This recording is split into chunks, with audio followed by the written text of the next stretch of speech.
Hello friends and dear students, Sharda Sadan के online YouTube platform पर आपका स्वागत है।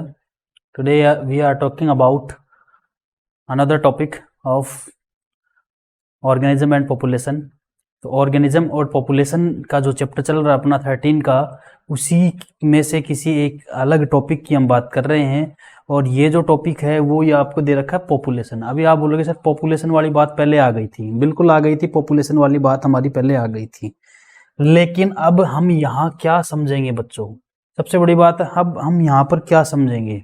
ठीक है, तो पॉपुलेशन वाली बात आपकी आ गई। अब पॉपुलेशन को कैसे आइडेंटिफाई करते हो, यानी समष्टियां क्या होती है, आप अच्छे से बता सकते हो कि कोई इकोलॉजिकल क्षेत्र में group of species, same species, समान जातियों का समूह किसी पारिस्थितिक क्षेत्र में रह रहा है और वो कंपीट कर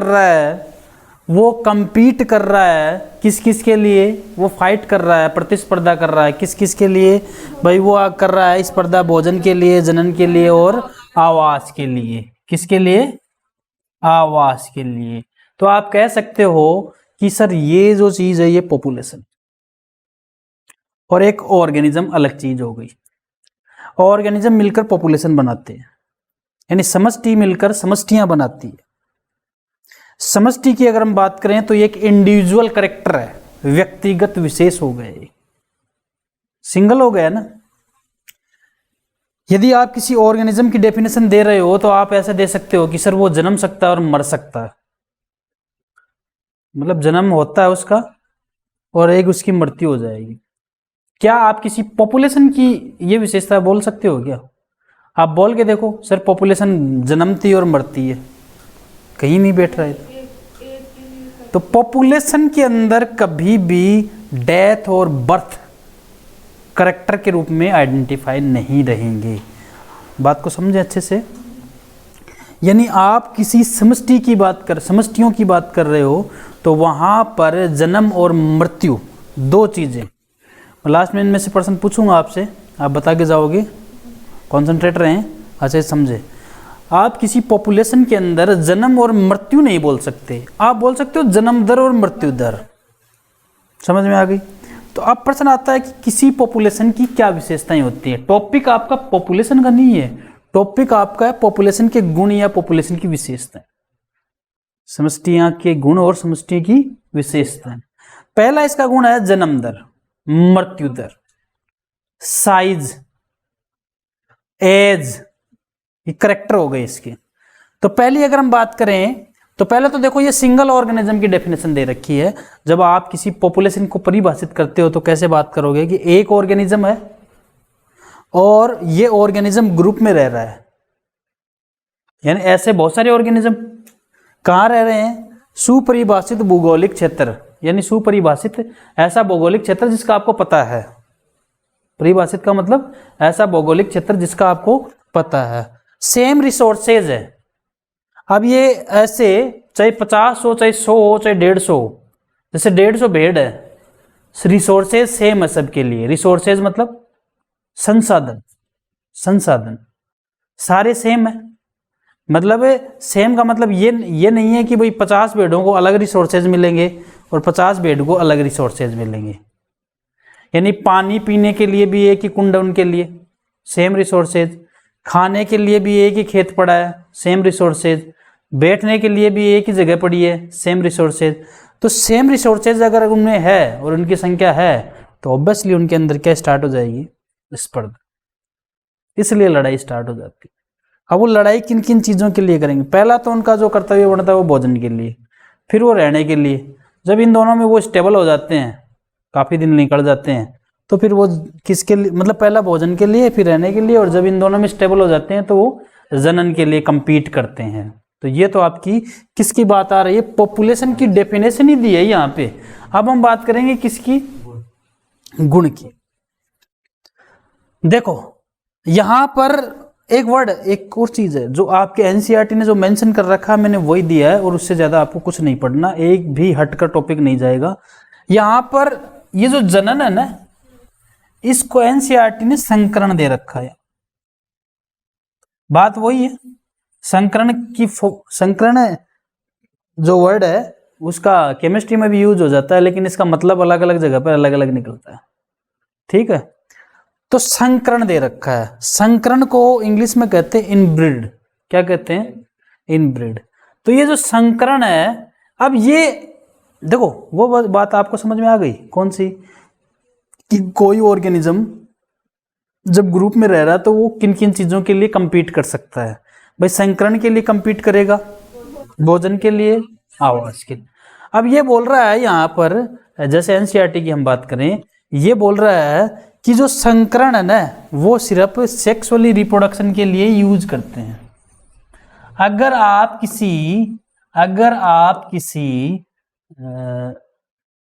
बायोलॉजिकल रूप से अगर देखा जाए, अगर आप किसी बायोलॉजिकल साइंटिस्ट की बात करें, सिर्फ वो जीवों के बारे में ही बात करता है, तो वो संकरण को सिर्फ सेक्सुअल रिप्रोडक्शन में देखेगा। या फिर आपको जेनेटिकली जो कोई जेनेटिक्स का ज्ञाता है, आनुवंशिकी विशेषज्ञ है, तो वो संकरण को सिर्फ सेक्सुअल रिप्रोडक्शन में देखेगा। क्यों? क्योंकि उसको पता है सेक्सुअल रिप्रोडक्शन होता है तभी विभिन्नताएं उत्पन्न होती हैं।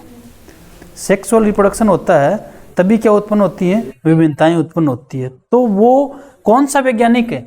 कोई जेनेटिक्स वाला, कोई आनुवंशिकी विशेषज्ञ संकरण वर्ड का मतलब क्या देखेगा? सिर्फ सेक्सुअल रिप्रोडक्शन। इसके अलावा संकरण वर्ड का मतलब और कहीं नहीं देखेगा।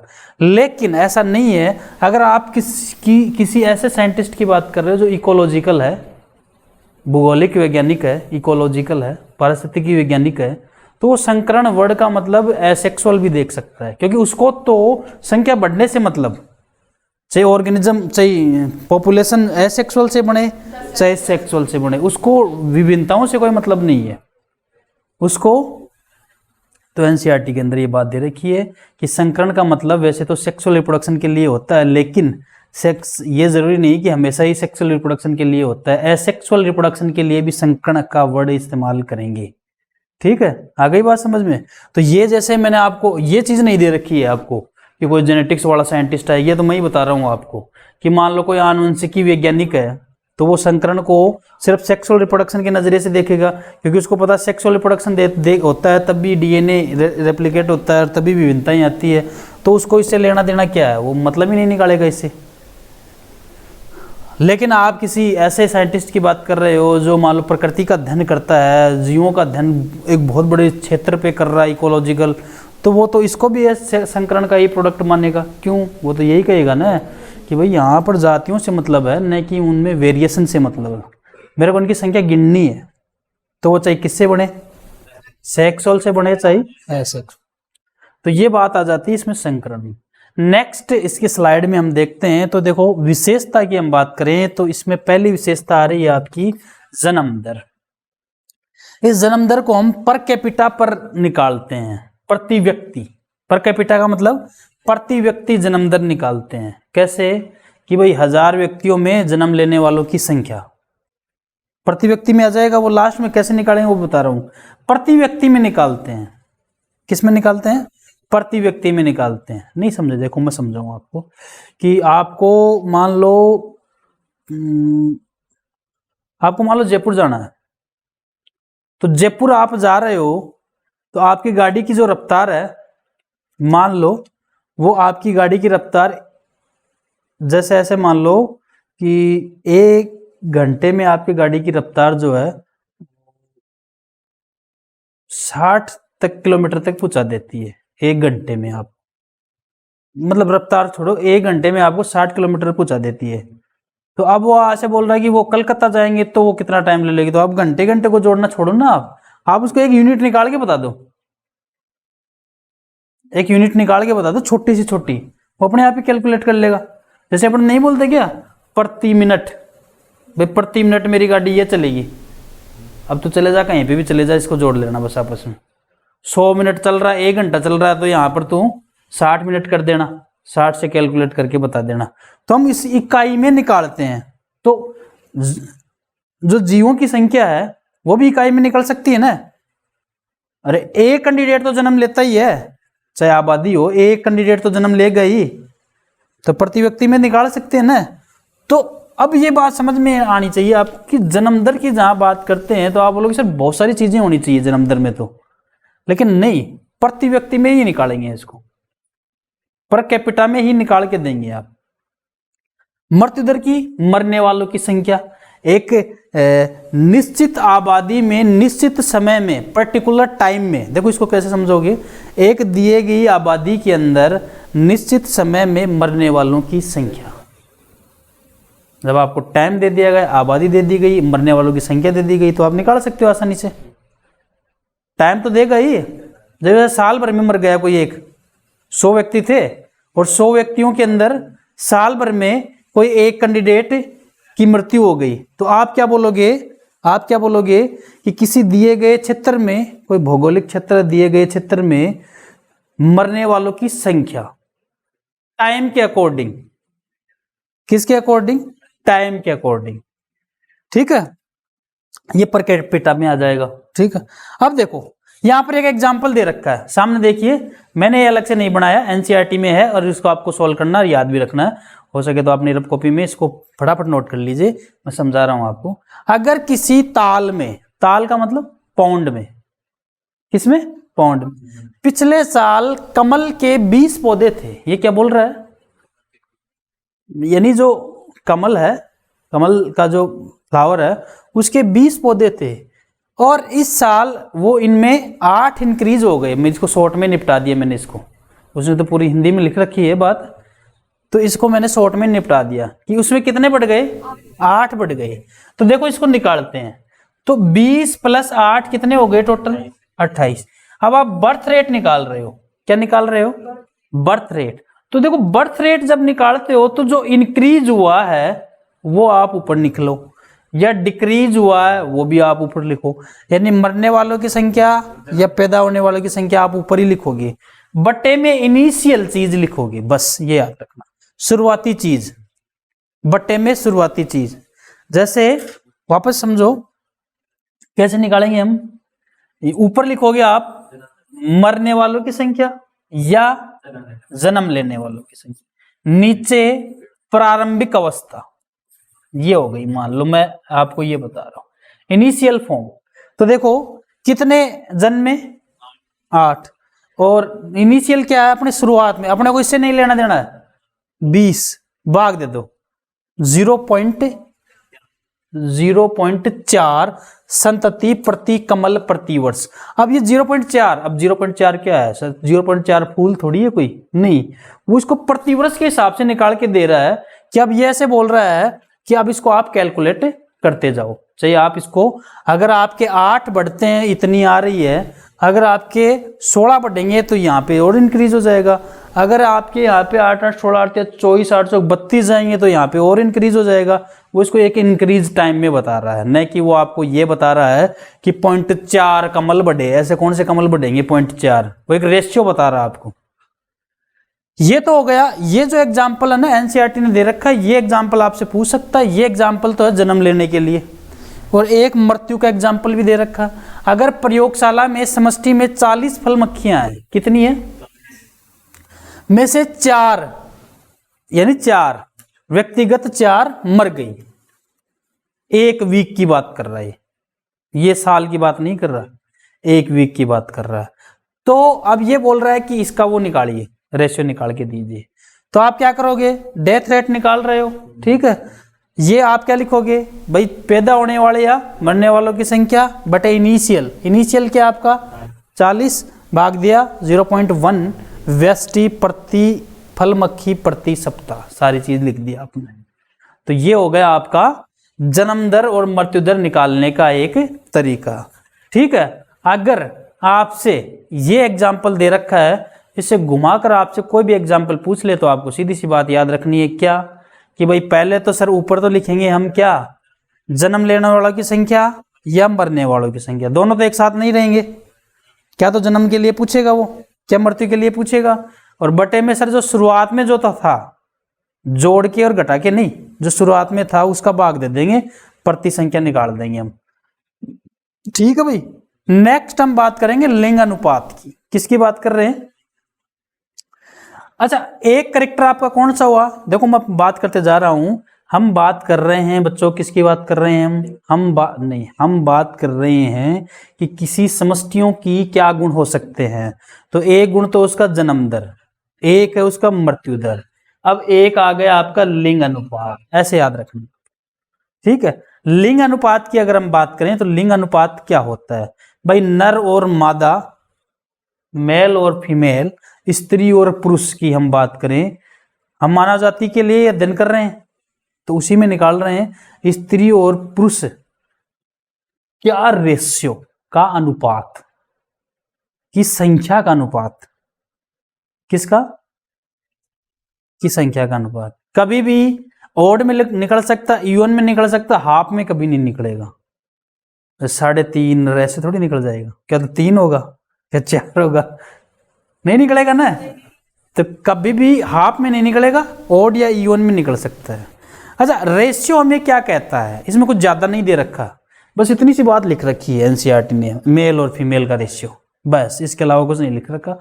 हम इसमें ज्यादा क्या कर सकते हैं, हम इसमें ज्यादा ये लिख सकते हैं कि भाई हमें लिंग अनुपात से क्या मतलब, कि लिंग अनुपात यदि सही रहा तो किसी भी जाति के अंदर जो पॉपुलेशन है वो स्टेबल रहेगी, नहीं तो वो बिगड़ जाएगी। स्टेबल रहेगी, संतुलित रहेगी। मर रहे हैं तो पैदा भी तो होने चाहिए, इसके लिए जरूरी है कि लिंग अनुपात सही बैठे। अब भाई लिंग अनुपात कुछ ऐसे बैठे, जैसे 100 में से 60 है स्त्री है और 40 पुरुष है, तो लिंग अनुपात बेटर है कि जो आबादी है वो सही से ग्रोथ करेगी। लेकिन मान लो 10 स्त्री हैं और 90 पुरुष हैं, तो आबादी के अंदर लॉस, कुछ मिला के कंडीशन अलग हो जाएगी, ठीक है। तो हम एक जैसे ना ऐसे हम निकालते कैसे, 1000 पे निकालते हैं, प्रति 1000 पे निकालते हैं। तो हमारा जो रेशियो देखा जाए तो भाई वो अलग अलग जगह पर भारत के अंदर अलग अलग स्टेट में आप देखोगे, अगर आप जी के पढ़ते हो तो इसमें देखो अलग अलग स्टेट पे जो लिंगानुपात है वो अलग अलग मिलेगा आपको, ठीक है। कहीं पर आपको देखा जाए तो 900 पर 1000 मिलेगा, कहीं 800 पर 1000 मिलेगा, कुछ इस तरीके से मिलेगा। तो ये लिंगानुपात, अब रेशियो ऐसे एकदम डाउन हो जाए, वही 200 पे आ रहा है, तो आगे तो स्थिति खराब है, ठीक है। तो ये लिंगानुपात आपको ये कह रहा है। अब आयु पिरामिड की बात करते हैं, किसकी, आयु।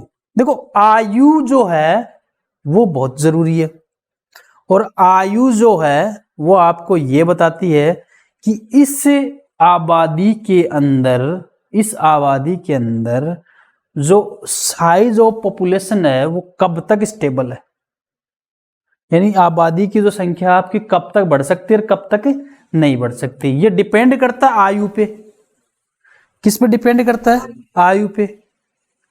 भाई यूथ आ ही नहीं रहे, नई शादी हो ही नहीं रही और सारे ओल्ड व्यक्ति हैं, तो अब ये तो अंदाजा लगा सकते हो कि यहाँ की जनसंख्या 100 है तो कुछ टाइम बाद में 100 से कम होगी, फिर बढ़ेगी नहीं। लेकिन आप ये बोल रहे हो कि वृद्ध व्यक्ति हैं लेकिन पीछे नौजवान भी हैं, तो आने वाले टाइम में आबादी वापस से बढ़ जाएगी। तो एक आयु का वितरण होता है। तो इसको हम 3 कैटेगरी में बांटते हैं। एक तो जन्म पूर्व, एक तो वो था जहां पे जन्म पूर्वों की संख्या कितनी है, जन्म पूर्व की संख्या। जन्म पूर्व की कौन सी बात कर रहे हैं, कि भाई उनके अंदर कोई मैटिंग नहीं हुई, जन्म से पूर्व कितनी संख्या है। एक जननक्षम, अब वो व्यक्ति जो जन्म के योग्य कौन कौन से, 1 मिनट, जस्ट 1 मिनट,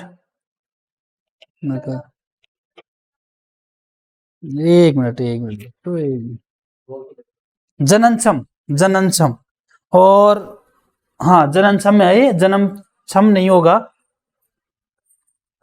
जननक्षम, जननक्षम।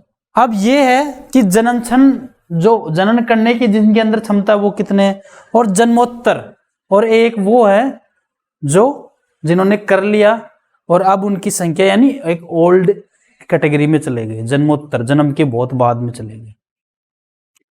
अगर देखा जाए, अगर ये पिरामिड ऐसा बनता है कि भाई जन्म पूर्व की संख्या ज्यादा, फिर ये जनन करने वाले थोड़े से कम, और जन्मोत्तर बहुत कम, तो इसको आप कहोगे कि सर यहां पर जो आयु का जो वितरण है वो पिरामिड ये बता रहा है कि संख्या बढ़ेगी। अब यहां पे आप देखो तो अगर इसको आप देखते हो तो अकॉर्डिंग, हाँ ये दोनों सेम से हैं, ये दोनों लगभग सेम से हैं।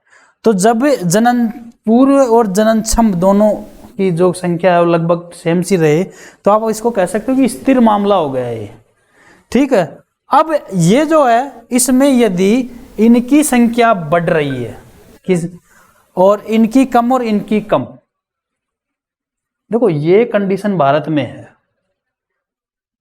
ये कंडीशन कोई विकसित देश में है, और ये कंडीशन बहुत ज्यादा प्रगति कर चुका कोई देश उसमें है ये कंडीशन, कि वहां पर बच्चे पैदा ही नहीं करते वो, मतलब कुछ इस तरीके का कर रखा है। जैसे आपकी अगर आप बात करें तो जापान के अंदर जो है ना वो ज्यादा फैमिली प्लानिंग पे ध्यान ही नहीं देते, वो तो अपने टाइम पे ध्यान देते हैं। और इंडिया में सिस्टम दूसरा है, नौकरी से पहले बच्चे पैदा होने चाहिए। और ये जो है कुछ विकसित कंट्रियां हैं जिनमें जो बच्चों की संख्या है वो सीमित है, जैसे 1 या 2 बच्चे, है ना, तो ये थोड़ा उसमें आ जाएगी। तो ये जो है सबसे खतरनाक है, और ये स्थिर है, और ये तो घटा रहे हैं उल्टे, जनसंख्या को कम करने में लगे हुए हैं, वो ग्रोथ ही नहीं कर रहे, वो मतलब बच्चे ही पैदा नहीं करते तो जनसंख्या घट गई कि नहीं बताओ। और यहाँ पर देखा जाए तो इनके सबका हिसाब किताब बराबर सा है, यानी ये सब हिसाब किताब में बराबर है। तो इस प्रकार से आप इस चीज को समझा सकते हो, ठीक है। तो ये एक पिरामिड और ग्राफ के अकॉर्डिंग आपको दे रखा है। नेक्स्ट अगर हम बात करें तो अब बात करते हैं समष्टि का घनत्व। किसकी बात करते हैं? डेंसिटी ऑफ पॉपुलेशन, ठीक है। अब आप यहां पर ये बोलोगे कि सर डेंसिटी ऑफ पॉपुलेशन है, लेकिन नीचे आपने लिख रखा साइज ऑफ पॉपुलेशन। क्या लिख रखा है? एक तरीके से घनत्व को टेक्निकल, यानी साइज ऑफ पॉपुलेशन का जो टेक्निकल फॉर्म है वो घनत्व ही है। समझ में आ गई बात? यानी साइज ऑफ पॉपुलेशन, समष्टि का आकार, तकनीकी रूप से घनत्व ही कहलाता है, दोनों में कोई अंतर नहीं है। टेक्निकल तौर पे हम उसको क्या कह देते हैं? डेंसिटी कह देते हैं, बाकी दोनों एक ही चीज है। तो हमें पढ़ना क्या है? Size of population. क्या पढ़ना है? अच्छा, साइज ऑफ पॉपुलेशन जो है किसी भी आवास में उसकी कंडीशन के बारे में बताता है। कैसे कंडीशन के बारे में? भाई आवास किसी भी में चले जाओ आप, और साइज ऑफ पॉपुलेशन इंक्रीज हो रहा है या डाउन हो रहा है या कोई फर्क नहीं पड़ रहा है, तो वो उसकी कंडीशन ही बता रहा है। जैसे मैं समझाऊं आपको, जैसे मान लो चलो मान लो इसका चीड़ का जंगल है, चीड़ के पेड़ों का। आप बोले सर प्रतिदिन यहां पर जंगल काटे जा रहे हैं, लेकिन यहां कटते 5 साल हो गए, कोई फर्क ही नहीं पड़ा। तो उसका रीजन क्या था? ग्रोथ भी कर रहे हैं पौधे, तो बराबर हिसाब किताब लेके चल रहे हैं। तो साइज ऑफ पॉपुलेशन पर तब तक प्रभाव नहीं पड़ता जब तक या तो बाहर से कोई जीव उसमें आ रहा है या उसमें लगातार बर्थ हो रही है या लगातार उसमें ग्रोथ हो रही है, तब तक साइज ऑफ पॉपुलेशन पर कोई प्रभाव ही नहीं पड़ता, चाहे आप कितना भी उसका दोहन करें, ठीक है। तो ये बात है। देखो समष्टि का घनत्व क्या है? साइज ऑफ पॉपुलेशन को टेक्निकल रूप से समष्टि का घनत्व ही कहते हैं। अब ये जो है साइज ऑफ पॉपुलेशन किसी भी आवास में, आवास कैसा भी हो, कैसा भी आवास हो, उसकी कंडीशन के बारे में बताता है। किसके बारे में? जैसे यहां पर अगर हम बात करें तो जैसे एक इकोसिस्टम की प्रोसेस बता रखी है यहां पर कि उसके अंदर हम इन्वेस्टिगेशन करें। ये बोल रहा है कि बताओ कैसे साइज ऑफ पॉपुलेशन जो है उस पर ना तो कोई प्रभाव नहीं पड़ रहा, इसको आप बताओ कैसे। तो यहां उसने बताया कि जैसे एक पारितंत्र प्रक्रिया के अंदर हम अध्ययन कर रहे हैं, इन्वेस्टिगेशन कर रहे हैं, तो वहां पर लड़ाई भी चल रही है जीवों की, परभक्षियों का भी प्रभाव है, लेकिन साइज नो चेंज। मतलब परभक्षी भी हैं वहां पर, खाने के लिए आ रहे हैं, और लड़ाई भी चलती रहती है, लेकिन जब उसकी गणना करते हैं तो लमसम भी आता है, वो लगभग आ जाता है। जैसे 99 है, मान लो 100 है, तो कभी 97 मिल जाते हैं, कभी 96 मिल जाते हैं। तो इसका मतलब हम उस आबादी को कम नहीं कह सकते, कम नहीं कह सकते ना। तो ऐसा क्या हुआ होगा उसमें कि सर हो सकता है बाहर से उसी जाति के जीव आ रहे होंगे उसमें, या उसमें ग्रोथ सर यहाँ, या फिर देखो कई चीजें समझ में आती है इस चैप्टर को आप समझने पे ले लो सारा। सर ये भी हो सकता है ना, आप अपना दिमाग लगाओ, सर ये भी हो सकता है वहां पर रिसोर्सेज ज्यादा हो, क्या पता वहां पर फाइट कम हो रही हो, खाने के लिए ज्यादा मिल रहा हो। यानी 3 चीजें आपने बताई, फाइट, आवास, जनन। तो हो सकता है सर वहां पर जनंदर ज्यादा है, क्योंकि वो लड़ाई कर ही नहीं रहे, क्योंकि उनके पास रिसोर्सेज बहुत ज्यादा है। अगर रिसोर्सेज बहुत ज्यादा है उनके पास, तो वो लड़ाई क्यों करेंगे, नहीं करेंगे ना। तो एक आदमी की जो मृत्यु होनी है वो भी बंद हो गई मृत्यु दर। दूसरी बात सर, इतना बड़ा एरिया है कि उनको रहने के लिए सब कुछ मिल रहा है, क्योंकि साधन जो है बहुत ज्यादा उनके पास। तब बच्चा कौन सा उनके पास ऑप्शन, जनन करने का। वो अपनी पूरी एक्सट्रीम लेवल तक जनन करेंगे, जनन करेंगे तो आप जितने मार रहे हो उतने वो बनाकर तैयार रखते हैं। तो क्या फर्क पड़ा, नहीं पड़ा ना। हाँ, आप ऐसा कह सकते हो कि सर किसी आबादी के अंदर जो रिसोर्सेज हैं वो अनलिमिटेड नहीं है, वो सीमित है। तब तो हम कह सकते हैं कि सीमित संसाधन है, तो यहां पर तो दिक्कत है। देखो जैसे यहां पर, अच्छा इसका साइज ऑफ पॉपुलेशन निकालने का क्या, कैसे निकालोगे भाई, सीधा सा मतलब होता है साइज ऑफ पॉपुलेशन आप कैसे निकालोगे, डेंसिटी कैसे निकालोगे, काउंट करो। घनत्व कैसे निकालोगे भाई, साइज बता रहे हो आप, तो आप गांव काउंट करके तो बताओगे एक पर्टिकुलर एरिया में। जैसे भाई आप काउंट कर रहे हो कि यहाँ पर इस जीव की इतनी संख्या है, वो इसकी डेंसिटी में आ गई। लेकिन मैं ऐसे कह दूं कि डेंसिटी यानी काउंट तो आप कर लेते हो, लेकिन कुछ जगह पर काउंट करना आपका पॉसिबल नहीं होता। जैसे आप एक बरगद के पेड़ को अच्छे से काउंट कर सकते हो, लेकिन बरगद के नीचे लगी हुई घास को कैसे काउंट करोगे, तो उसका भी कोई तरीका तो होगा ही। यहां पर ये बोल रहा है कि जैसे कोई सिंगल कैनोपी है, एक बरगद का पेड़ है, सिंगल कैनोपी है, और उसके नीचे 200 पार्थेनियम लगे हुए हैं। मान लो इसने एक आंकड़े में बताया, चलो पता है नहीं है हमें 200 है क्या, वो बहुत सारी है, हम कैसे गिन सकते हैं उनको, नहीं गिन सकते हैं ना। तो आपके पास अब कौन सा तरीका है डेंसिटी निकालने का, सर इनका बायोमास निकालें आप, क्या निकालें, या फिर कोई यूनिट इकाई निकालें आप। जैसे मैं अगर आपको कहूं ये एक खेत है, क्या है ये, इसमें जैसे गेहूं के प्लांट लगे हुए हैं, क्या लगे हुए हैं, तो मैं आपको कहूं कि जाओ इनकी इसके अंदर जो पॉपुलेशन है गेहूं की, उसकी संख्या लगे दो मेरे को। खेत बहुत बड़ा है, 50 बीघा के आसपास है खेत। तो आप कैसे निकालोगे, आप काउंट करोगे उनको, काउंट करोगे, लेकिन मेरे ख्याल से वो पॉसिबल नहीं है, काउंट करना तो बहुत बड़ी है। तो कैसे निकाल सकते हो इसका मेजरिंग कैसे करोगे, इसका मेजरिंग कैसे करोगे। इसके 2 तरीके हैं। एक सीधा सा तरीका इनका ये है कि आप इनका रेशियो निकाल लें, प्रतिशत आवरण निकाल लें इनका। अब जैसे प्रतिशत आवरण, जैसे आप इसकी लेंथ निकाल लें पहले तो, और इसकी लेंथ निकाल के आप इसको छोटे छोटे स्क्वायर में डिवाइड कर दें बराबर, और एक स्क्वायर को आप बैठ के आराम से गिन लो, और फिर सबसे मल्टीप्लाई कर लो। सर लगभग आप गिन लो, चाहे लगभग इतनी संख्या ही मिलेगी आप।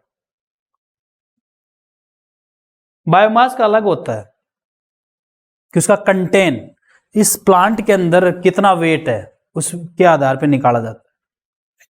ठीक, नेक्स्ट अगर हम बात करें, हाँ अगर ये बात आ जाए कि आप कोई बैक्टीरिया की ग्रोथ करवा रहे हो लैब के अंदर, कल्टीवेशन करवा रहे हो, संवर्धन करवा रहे हो, तो एक बार में हजारों करोड़ बैक्टीरिया ग्रोथ कर जाएंगे, तो उनको कैसे गिनोगे आप,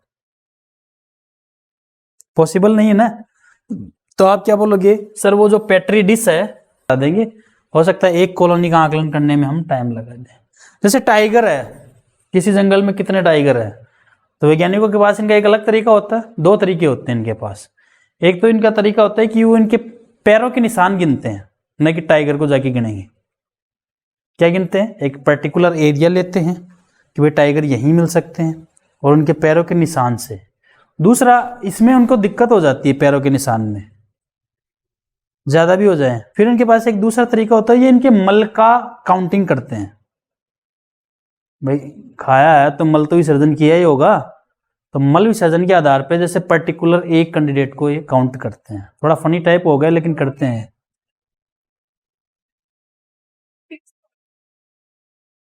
बस करते हैं, इनका एक तरीका है। पैरों का निशान और मल की काउंटिंग करके उनकी काउंटिंग निकालते हैं। क्लियर? आई बात समझ में? तो ये आपको समझ में आया इतना मैंने जो पढ़ाया आपको? कोई दिक्कत? Okay, thank you so much. बाकी का नेक्स्ट क्लास में।